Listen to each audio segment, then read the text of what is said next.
Chapter 5: Transport and Distribution of Nutrients and Oxygen. Circulation.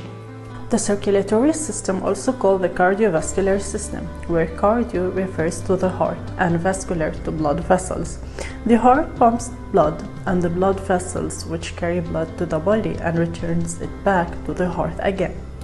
Ultimately, this is how nutrients and oxygen get pushed to the organs and tissues that need it, and how waste like carbon dioxide, which is the byproduct of cellular respiration, gets removed. We have three types of blood vessels: arteries, veins, and capillaries. Arteries with low volume and high pressure, while veins, they have a high volume with low pressure, and they have valves that prevent the backflow of blood, while the capillaries are small blood vessels that connect veins with arteries.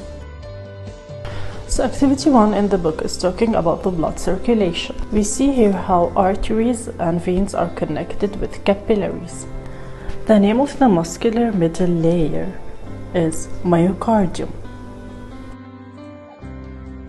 Deoxygenated blood enters the heart through superior vena cava and inferior vena cava to the right atrium, where atrium means entryway. Both vena cavas are veins which bring blood towards the heart. Coronary sinus collects blood from coronary veins. All that blood then goes to the first of the two anteroventricular valves. Anteroventricular valves separate the atria from the ventricles. This one is called tricuspid valve, and it allows the blood into the right ventricle. The tricuspid valve has three flaps. In the right ventricle, the blood is going to be pumped through the pulmonary artery. The pulmonary valve will open. Pulmonary valve, it is sigmoid valve. The pulmonary artery will carry the blood away from the heart to the right and left lung. Just remember, artery starts with an A, means away from the heart.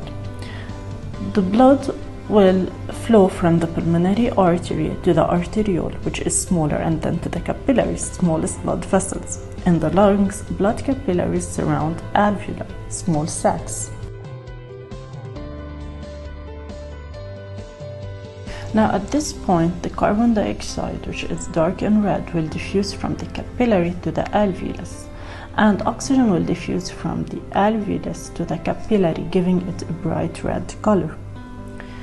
In the blood, each red blood cell has millions of hemoglobins. These could bind to 4 atoms of oxygen. The oxygenated blood will move to the venule, then to pulmonary veins to the left atrium. This is called pulmonary circulation, the journey from the heart through the pulmonary artery to the lungs and back to the heart through pulmonary veins. At this point, the blood will flow to the left ventricle, passing the ventricular valve, which is called the bicuspid valve. So the second anteroventricular valve, it is the mitral valve or the bicuspid valve. It is made up of 2 flaps. It prevents the backflow of blood from the left ventricle to the left auricle. The blood is pumped from the left ventricle through the aorta, passing the aortic valve, which is a sigmoid valve. The artery will branch into arterioles and capillaries, which is the smallest blood vessel. At this point, the blood will reach the body organs and tissues.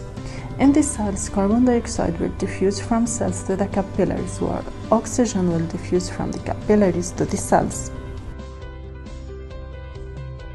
Loaded up with carbon dioxide, the blood will turn into a dark red color, shown as blue. Will go back to the heart through venules, and then to the superior vena cava and inferior vena cava, filling the right atrium. Now this trip from the left ventricle to the body and back to the heart, filling the right atrium, is called systemic circulation. Since systemic circulation means that the blood should reach all the body organs, so it has more blood vessels and higher resistance. That is why the left ventricle should be stronger and it is thicker than the right ventricle, because it should push blood or pump the blood to all body organs.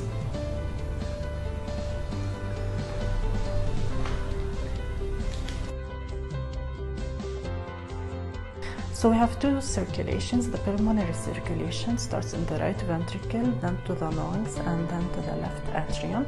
Then here we start with the systemic circulation, where the oxygenated blood is pumped to the left ventricle and then to all body organs, and then right back to the right atrium and then to the right ventricle.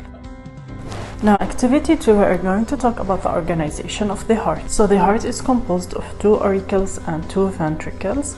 We have the veins, the superior vena cava, the inferior vena cava, and we have pulmonary veins. Then we are going to talk about the arteries. We have the pulmonary artery and we have the aorta. This is a picture of a valve. Now in this activity we are going to talk about the cardiac activity. Each heartbeat sounds like lub-dub, lub-dub, lub-dub. Now the first sound lub is when the tricuspid and the bicuspid valves shut down, when the ventricles contract. Then the aortic and the pulmonic valves open up, allowing the blood to be pushed to the body. Now this is called systole.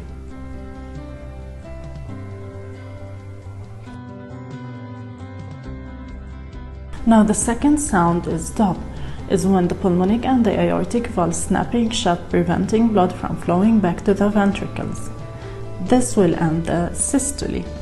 Now, diastole is when the blood is filled in the auricles, or it is filled in the ventricles, where the tricuspid and the bicuspid valves are open. So each heartbeat is composed of systole and diastole.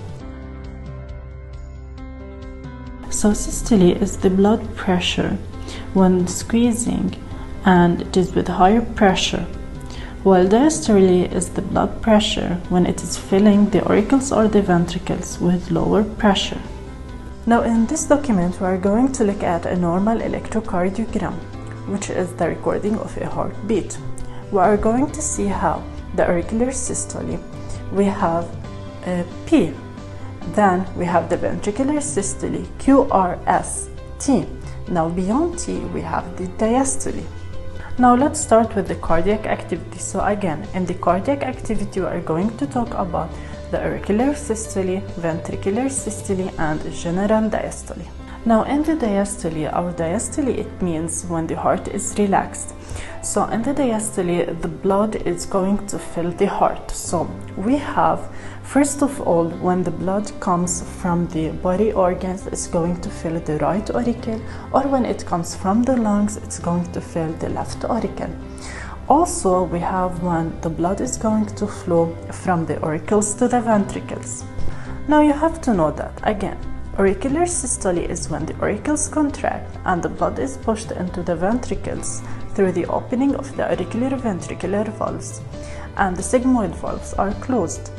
The duration of the auricular systole is 0.1 second. Now ventricular systole. At the beginning, the ventricles contract, the sigmoid valves open, and the auricular ventricular valves close. The first sound of the heart, lub. At the end, the blood is pushed in the arteries, the sigmoid valves closes. The second sound of the heart, stop.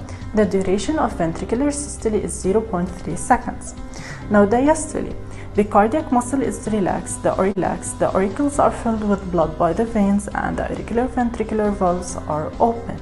The duration of diastole is 0.4 seconds. Now the final activity is about the cardiovascular accidents. Now heart attack or myocardial infarction. Infarction means that some area of tissues had died due to the lack of blood flow and therefore lack of oxygen. Myo, it means the muscle, and cardial, it means the heart. So the heart attack is that you have death of heart muscle cells because of lack in blood flow, a process called necrosis. Now the main job of your heart is to pump blood to your body tissues. But the heart also needs blood, So it also pumps blood to itself using coronary circulation. Now, coronary circulation is the system of small arteries and veins that supply the heart with O2 and get rid of carbon dioxide. Heart attacks happen when these small arteries become blocked and stop supplying blood to the heart tissue. If this happens for long enough, heart tissue dies. Now, an example on a heart attack, we have smoking. So smoking will damage the inner part of arteries to become a site for atherosclerosis, a type of coronary artery disease where it deposits fat and cholesterol and build up. This is called plaque. It will take years for a plaque to build up, and this partially blocks the coronary arteries, so less blood will arrive to the heart tissues. Now we are going to talk about thrombosis, which is the formation of clots. The plaque is going to rupture and the blood cells are going to be attached to this fatty substance, and we have platelets. Platelets will secrete a substance and a clot will be formed. The clot will be formed so rapidly it will closes the coronary artery. So necrosis will happen because the blood wouldn't reach the heart. Now, the symptoms of heart attack: chest pain that is going to radiate to the left arm or jaw. We have sweating, nausea, fatigue, and dyspnea, which is difficulty in breathing.